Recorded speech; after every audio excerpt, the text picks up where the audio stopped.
Welcome everyone to this very special edition of the Guido Goes Off. I thank you folks for watching. Thank you for your patience. I know I haven't filmed in a while. Technical difficulties and all that. But the one thing I wanted to make sure before my computer goes to crap is that we got this episode out for you because you voted for it. Ladies and gentlemen, welcome to the first ever Guido Goes Off year-end awards. I had about, let's see here, 11 categories. Thank you all for voting. Of course, there's a variety of vote numbers. Some of these were more popular than others. And even got some write-ins as far as these were concerned. So, without further ado, let's get started with our first category. Faction of the Year. Sorry, too many F's. It ended up with 38% of the vote. Your winner for Faction of the Year, Bullet Club. Not really a surprise, as the group did have quite a year spanning over two promotions. Between Ring of Honor and New Japan Pro Wrestling, this group acquired several titles. As we know, Kenny Omega winning becoming the first ever and still only IWGP United States Champion. You had the Young Bucks back and forth with some, I think, having the Ring of Honor title, at least at the beginning, before losing to Hardy Boys. And now they are the ROH six-man champion with Hangman Page, so the Hunga Bucks, if you will. And then Marty Scurll holding the Ring of Honor television title, and also recently at Power Struggle winning the IWGP Junior Heavyweight Championship. So a lot of gold has been in this group, or maybe is it just the Elite? And of course, Cody with his fairly long run with the ROH World Championship, which ended just recently here at ROH's Final Battle, where he lost the title to the new champion, Dalton Castle. Sorry. Congratulations to Dalton. I've been a big fan of his. It's a great thing for him. Okay, I don't care about my background right now. I'm trying to do this. Sorry, my computer's chatting with me. But Bullet Club had some big things going for him this year. Next year, I don't know. We might see that fissure in Bullet Club where it's a split between the regular Bullet Club and the Elite. As we know, in New Japan, I mean, there was a big blow up between the New Japan members of Bullet Club and the Elite. So we could see something like that happen. And of course, this is also the time of year where people are wondering, is Kenny going to make the jump? Moving on, our next category is Most Improved Wrestler. And it was a runaway. Ladies and gentlemen, your winner with 71% of the vote. The Most Improved Wrestler for 2017, Braun Strowman. I'm not really surprised because, yeah, he just grew by leaps and bounds from where he was this time last year. Between his feud with Roman Reigns, now his feud with Kane, the title shot against Brock Lesnar, which kind of helped solidify Great Balls of Fire as actually a pretty dang good pay-per-view. It's actually one of the better ones WWE produced in 2017.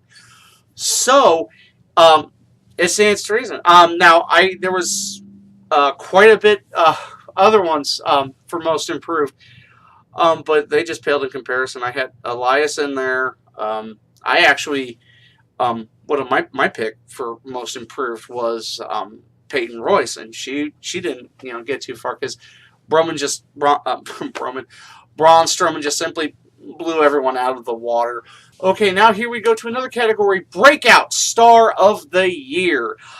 This is somebody who basically debuted this year and really made that impact and really made a name for themselves in this calendar year of 2017. Your winner for Breakout Star of the Year, Aleister Black from NXT, the former Tommy End. He debuted this year and just pretty much went on a tear until literally just yesterday, or at least television-wise yesterday, where he got pinned, finally, after all this time, got pinned in the Fatal 4-Way match to determine the number one contender for the NXT Championship, losing that match to Johnny Gargano. It was a very, kind of a big shock there. But, let's face it, Aleister Black, pretty well dominant. Having a lot of wins over a lot of people this year. I think, he had one over each. He's beaten each member of the Undisputed Era. He's beaten, several folks. And then, of course, what really, I think, got him over this year was that feud with Velveteen Dream. That feud leading up to that match at NXT TakeOver Houston. Wow. I'm sorry, TakeOver War Games, I should say. Wow. That was an incredible match. Someone actually, not getting ahead of myself, but Aleister Black, no doubt, had a great year, a great breakout start in NXT in 2017. Your next category, Shocker of the Year. This is, I guess some things go OMG moment or what, but this was one of the moments that got you not only talking, but got a lot of people talking for a long, long time, and just seemed like to come out of nowhere, like an RKO. I could have called this the RKO moment of the year because it came out of nowhere. Never mind. Anyway, for a while, I think at least for a whole day, I had a three-way tie for this one. Your winner for the 2017 Shocker of the Year with 36% of the vote, Chris Jericho challenging Kenny Omega at New Japan's Power Struggle. Ladies and gentlemen, it was, literally shockwaves were sent through the wrestling world as a well-known WWE star simply just showed up on the screen and said, Omega, let's dance. And that's what's going to happen at Wrestle Kingdom 12. This is going to be one of the highlighted matches of that card. I think they're actually calling for a triple main event because this is a big match. It's not even been, because of the issues going on between the two, it has now been set by New Japan officials as a no disqualification match, meaning these two could go everywhere, do everything, and it's going to be a wonderful thing to see. I mean, a lot of people are going to be buying New Japan World, myself included, simply for this match alone. So the shock of this match being announced, still sending shockwaves and getting people interested, and that is what it's supposed to do. Okay, our next award, Comeback of the Year. Ladies and gentlemen, your winner of 2017 Comeback of the Year, Matt and Jeff, the Hardy Boys. And Paige is still fairly close. Paige got 40%. So, kudos to her. We had a little dust up there last night. She seems to be okay. But you guys voted that the Hardy Boys coming back at WrestleMania. I mean, literally, 11th hour. I think they were signing the contracts on the way over. Because they had wrestled the night before in, literally, the night before, they had wrestled at ROH, Best in the World, I think. I think that's Best in the World? I could be wrong. But anyway, they literally wrestled the night before in that ladder match for the ROH Tag Team titles against the Young Bucks. And then the next night, here they are in another ladder match for another tag team title. So, proving that they kind of are one of the best tag teams in all the space and time. Unless you argue with the Dudley Boys. Anyway, but like I said, I think Paige would have had a better shot if it hadn't been so late. Of course, her comeback was shortly after Survivor Series, a couple weeks after Survivor Series, and so so you're really, really late in the year. No, don't get me wrong, she has made an impact, but let's back to Hardy Boys, and now with unfortunately Jeff's injury, and now you've got Wookie Matt going all over our televisions. It is great to see them back. It is great to see the Woken gimmick, and you guys voted for it. Okay, ladies and gentlemen, going on to our next category, Feud of the Year. We had a lot of great feuds all over professional wrestling. Your winner for Feud of the Year, Braun Strowman and Roman Reigns. Now, this feud was actually did what it was supposed to do. It made both men really stand out, and it helped Braun Strowman incredibly, as you know, because he is considered now he won for Most Improved Wrestler this year, at least as far as my votes are concerned. It between those last man standing matches, those brutal no DQ matches, the ambulance match, which seriously I could watch Roman Supermaning himself into that ambulance over and over again. But it really helped get Roman kind of back, because he wasn't really, he's kind of in the bad graces after making the Undertaker go away. He busted.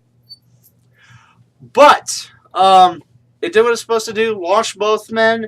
I thought Omega and Okada was a better feud because it went for much longer and did so much more for both participants involved. But that's me. That's my one opinion. You guys voted for Strowman and Reigns, and I believe in the power of the people. I'm not going to say that, and I'm not going to do that voice. Moving on to the category that I pretty much use as one of my catchphrases. The 2017 award for Get Off My TV. Basically, what this award is the people I just can't stand on my television, and I do not want to see them on there. I want the character. Now, this is nothing against the people that portray the characters. I just want the characters themselves to do what the award says and get off my TV. And it was close. I mean, it was really, really close. I think actually, first and third are only separated by 4%. So that says a lot about your feelings on these people. And the winner with 38% of the votes, the Commissioner of Raw, the Chief Brand Officer, Stephanie McMahon. What else needs to be said? I mean, literally, all she does is show up to either suck up glory or bust balls on our televisions. And honestly, I think we're all sick and tired of it. Now, do not get me wrong. There was a lot of hate to go around. Like I said, it was only 4%, 4 voting percentage points that separated first from third.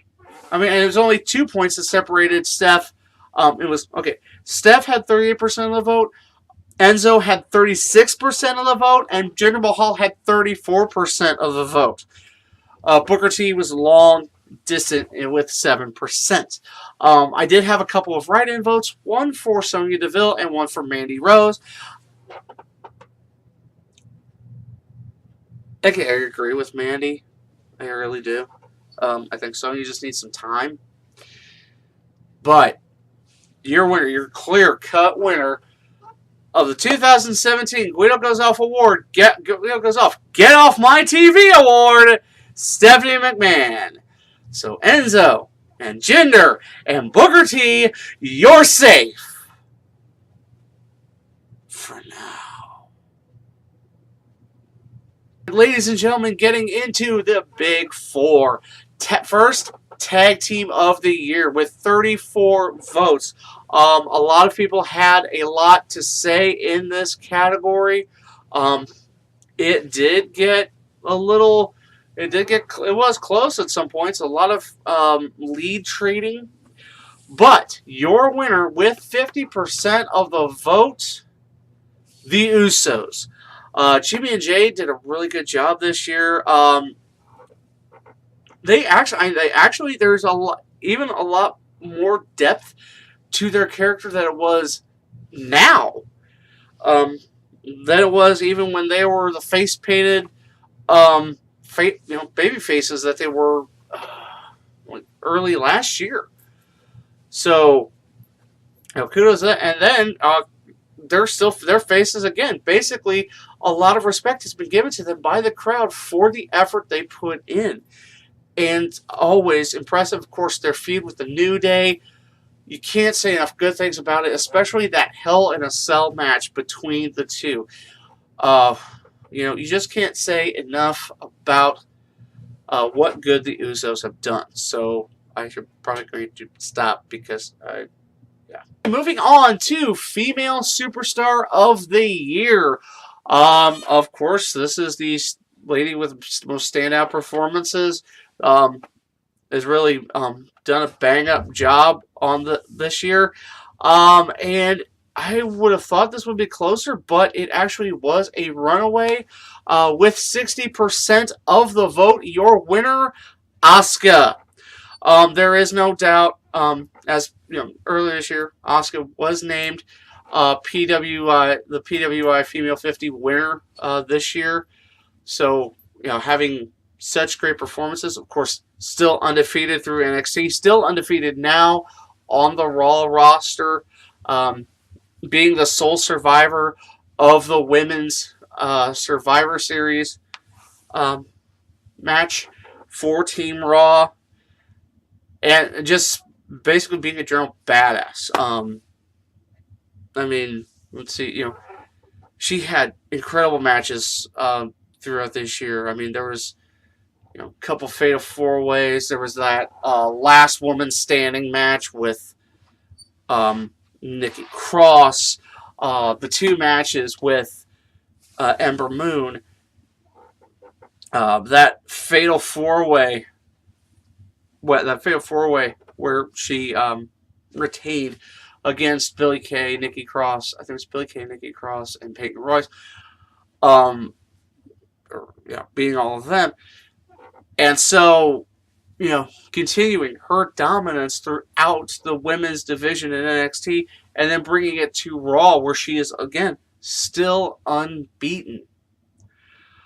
There's no doubt in my mind she had the best year of any woman in WWE. Alexa Bliss, I think, was like second, but she only had like 35% of the vote, or like 30% of the vote.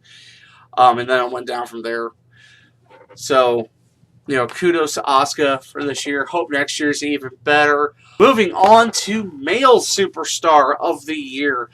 Had a write-in vote for Roman Reigns in this one. A lot of good nominees. I put up, let's see, who did I put up? I put up The Miz, Kenny Omega, AJ Styles, and Kazuchika Okada. Now, Okada, of course, won the 2017 PWI 500. He ended up at number 1, which is really no contest as far as that concerned. But that is editors. So we go by what you think here on the Guido Goes Off. And your winner, with 65% of the vote, the phenomenal AJ Styles. No doubt, easily, hands down. He started the year as WWE Champion. And now will end the year as WWE Champion, having feuds with Shane McMahon, having feuds with Kevin Owens, having taking the U.S. title from him, and then reclaiming the WWE Championship after beating when he beat Jinder Mahal on SmackDown Live. Of course, winning the rematch at Clash of Champions. This man This man cannot seem to do wrong. He is easily one of the hardest workers on the roster. Easily one of the can have the get the greatest out of anyone in the ring with. I still honestly believe this man can wrestle a dirty sock. That dirty sock will be in the running for Star of the Year. Now, ladies and gentlemen, going on to our final category, Match of the Year. Ladies and gentlemen, there was a lot of write-in votes in this one. I had some for let's see, that ambulance match between Strowman and Reigns. I had one for the Hell in a Cell match between the New Day and the Usos. I had one for that 7-on-3 match between the Shield versus literally like everyone else. And I threw in some other ones in there. This is where I still kind of complain. Hey, Meltzer, you can have a 5-star match in North America. It doesn't have to be in Japan. I mean, there was one match that had 6 stars. One match that had 6.5 stars. One that had only 6 stars. But like nothing really, But this is where I disagree with Meltzer, because each and every one of the matches that I nominated, you can put in what I would call master class, and these are matches I think every person should watch if they're looking to better their knowledge of professional wrestling, if they're looking to be entertained by watching 2 great wrestlers or more at work. And of course, if you're looking to get in business, hey, follow what these guys do. And it was close. It was quite close. But your winner for 2017 Match of the Year, Tyler Bate versus Pete Dunne for the United Kingdom Championship at NXT TakeOver Chicago. Ladies and gentlemen, this match, if these guys weren't on your radar before this match, they sure as heck are now. There's an interesting story behind it where Jim Ross sat down with these 2 guys and told them, you better give me some good shit to work with. Who are you to say no to Jim Ross? And that is what they did. These guys easily tore the house down. This match was top tier. Easily on par with the number 2 match in the voting, and that was Kazuchika Okada versus Kenny Omega at Dominion this year. And the sad part, and the thing is, that match went to a draw. That was a 1-hour time limit draw. This one went considerably less, and there was a clear winner. This is where Pete Dunne won the United Kingdom Championship, becoming the second holder of that prestigious belt. Something else to put in his teeth. If you guys haven't seen it, he likes to carry his belts with his teeth, showing his toughness. I guess. I don't know. But these 2 guys had a wonderful, epic, great match. They did here actually do a rematch on NXT TV, which a lot of people said might even be a little better than this one. But for my money, this one is the one that really put them on the map. This match really got a lot of attention, not just to these 2 guys, not just to NXT, not just to the UK, but to wrestling as a whole. And that is what you want in a great match. You want to be able to lure in the hardcore fans, the jaded fans, then the casual fans to say, wow, that was incredible. Well, that's going to do it for this year's, for the 2017 Guido Goes Off Year-End Awards. Again, I thank you folks for voting. This couldn't have happened without you. I could have just sat here, giving my opinions on what these would be, but I love hearing from you. You guys are the reason this show goes on. You're the reason I fought my computer for a week. So thank you folks for voting. Thank you folks for watching. So what are your opinions on the 2017 Year-End Awards? Let me know in the comments section below. And as always, you can talk to me via my social media. And of course, please like this video, share it with everyone you know, and if you haven't subscribed already to the channel, please do so. We're looking to get 100 subscribers by Mania. We are up to 61. Thank you. And of course, we're looking to always get more. So, please, if you haven't subscribed to the channel, please do. Hit the bell for notifications for new episodes.